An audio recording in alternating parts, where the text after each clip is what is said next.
everyone, welcome back to my channel. I'm doing this today on a Thursday instead of my usual Wednesday, because yesterday I couldn't do any videos because I went on an outing. Every 8 weeks I go on a supported outing with my support worker.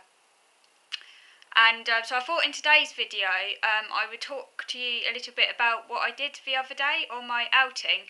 I haven't forgotten your other requests. I know one of you suggested I talk to you about my diagnosis. I haven't forgotten. I will be talking about my diagnosis very, very soon, so do bear with me, but I need to sort of plan it a bit in advance. And also what I was going to do was sort of like talk about my experiences chronologically, if you like, and what led to the diagnosis as part of that series. So I will get to the diagnosis, so don't you worry. It might just take a little bit of time, so just bear with me on that one. I will get there, because that's a really important topic, and I do intend to talk about that quite some length as well.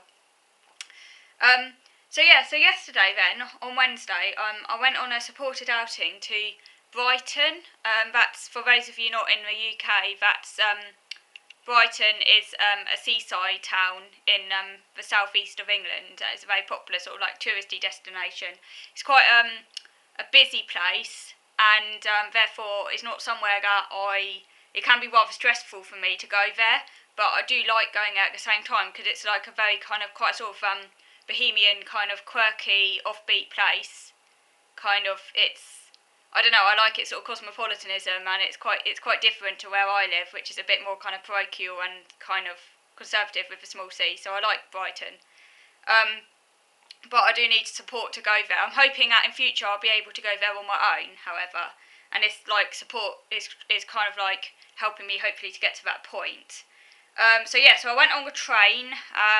This was quite an early start. My support worker met me at 9:20 and we got a 10 o'clock train. To me that's quite an early start because I find mornings getting up quite difficult, so it was a bit of a rush in the morning, but I managed it. When we arrived in Brighton, the very first thing we did was we went to Waterstones. We went to the Waterstones cafe.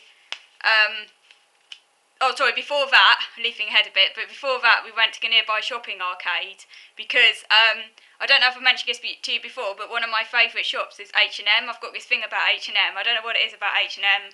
I just love H&M, so whenever I'm in a town, I have to go and visit the H&M. I don't know what it is about that shop. I could practically live there. For those of you not in the UK, H&M is a popular clothing chain. I like the clothes there. But I have to say, the one in Brighton was rather disappointing. Had a very big adult section. I don't know if I mentioned this to you before, but I can't wear adult clothes because I'm so small. Adult clothes swamp me. Even the smallest sizes in the adult range, that's to say size 6 and under, even size 4, it's often way too big for me. So therefore I've got no choice but to buy children's clothes. You might be thinking, that's a little bit sad. But actually, I used to be put off buying children's clothes for a long time. And so I used to buy adult clothes, but ended up looking like a bag lady because I'll be wearing these clothes that just way too big for me and weren't really that comfortable. So I relented and decided, I'll go and see what kids have to offer. And actually, this day and age, kids' clothes are essentially just adult clothes in miniature, most of them. You avoid the obvious kiddie clothes. Most of them, you wouldn't know they're kids. But anyhow, we looked in the kids section for H&M, but that was really disappointing. It was actually in a separate store, and it was too small, the shop, and I didn't really find, it wasn't as good as the one where I come from, where I live. So, yeah, that was a bit disappointing. We then went to the Waterstones cafe, and I had to stand in a queue, and that always makes me a little bit anxious, standing in queues where there's lots and lots of people. And I really wanted to have the chocolate and banana cake. It looked really nice because I love food and I love cake. But I felt really anxious because I think also when I'm under pressure and there's lots of people around me, it can make me feel rather anxious, and that can kind of make it harder for me to make these decisions. But I just ordered a cup of tea, but I went back to the table where my support worker was sitting, and she'd ordered a tea cake, which looked really nice, but my anxiety was too high for me to order that, cooked food from somewhere it's not cooked, but it's has to be toasted and stuff, and and my OCD and stuff, if I don't know the place that well, because I've got these OCDs, eating places has to be done a certain way, so yeah, so I couldn't have that, annoyingly. Maybe in the future I will. But again, I decided when I was sitting down, I think this is silly. Go and have the chocolate and banana cake. You'll regret it otherwise, and you need to go and like not give in to your fears and like, as the saying goes, sort of like feel the fear and do it anyway, sort of thing. So so I went back and I went and bought it, and I'm really pleased I did, because it's a really, really nice cake. It had lots and lots of chocolate in it, like really big chocolate chunks, and I wouldn't have had that experience if I hadn't fought my fear. So that was really, really good. So what did we do then? Yeah, as I say, I think also being away from the queue and therefore being less stressed helped me to think a bit more logically, because sometimes taking a step back can be a good idea, I think, when you're facing fears. So we then walked down a high street, and I checked out this tea room that I was interested in called Lehman's on the road. But Lehman's was rather disappointing. It was really, really small inside. I don't really like really cramped cafes because it doesn't really give you much anonymity or privacy, so that was a bit disappointing. When I looked online, it looked really nice, and I'm sure it is really nice, but it's just looked a bit too cramped for me. We went into Morrisons on the way, and I got really excited. Morrisons is for those of you who don't know, not in the UK, Morrisons is it's a food chain, like a kind of just like your standard food grocery store. But I don't have one where I live, and I got really excited because I get really excited going into shops that I don't have where I live, because I've like my special interest in food, and like I like doing a bit of market research and trying out the different like shops products, like the products you can get from different shops, and like comparing them. Called Trust to Compare. It's a bit disappointed by the Morrisons, so I didn't really have a big selection. But I did buy some pasta from very different type of pasta. Tagliatelle it was. Spinach tagliatelle and plain tagliatelle nests. Like little individual nests in a packet, which is quite helpful. So you could just take out your portion of that. And I got a small tin of chickpeas. Quite hard to find small tins of chickpeas because I use a lot of chickpeas in cooking. But often the tins are too big, so they don't keep that long once they're opened. Or even then, it's often too big, even for 2 meals. So it's nice to find one that's small. So Morrisons did well on that at least. Even though a lot of their products seem to have too much sugar in it, but that's another story. Morrisons, you need to change your act on sugar. You don't need to add sugar to sardines. Tin sardines, you do not need to add sugar to sardines.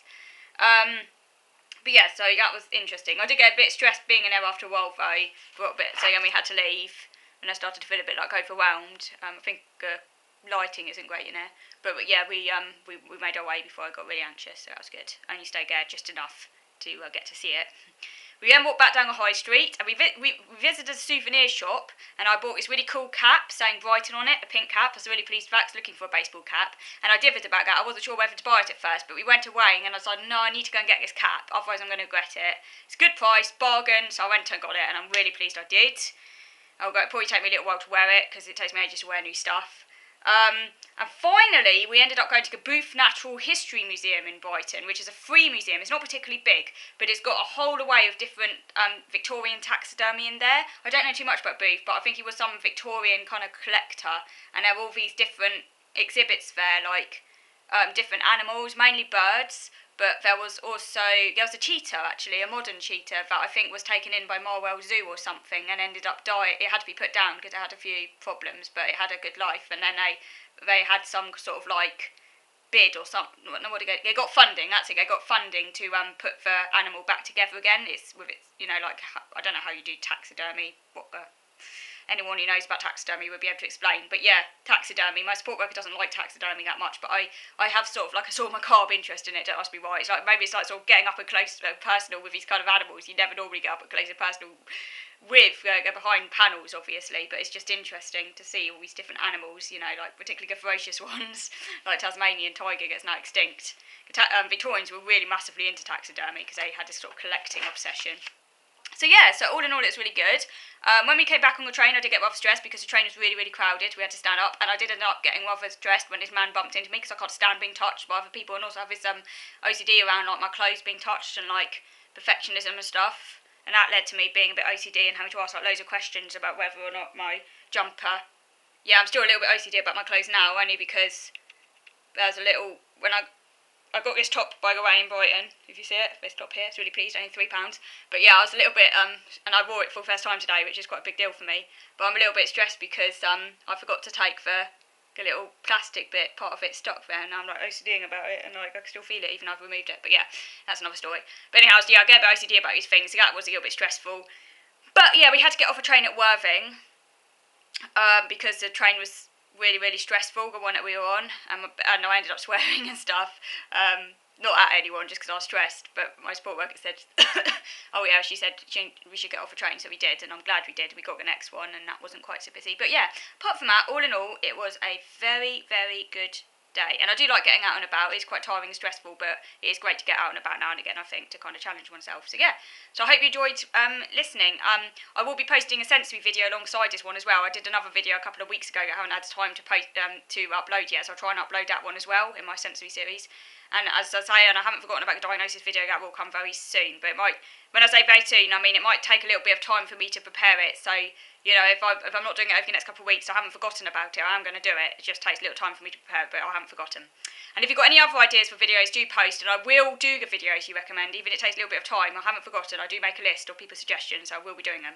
And don't forget to subscribe if you haven't already, and to share my video with others. That'd be great as well. So, thank you for watching.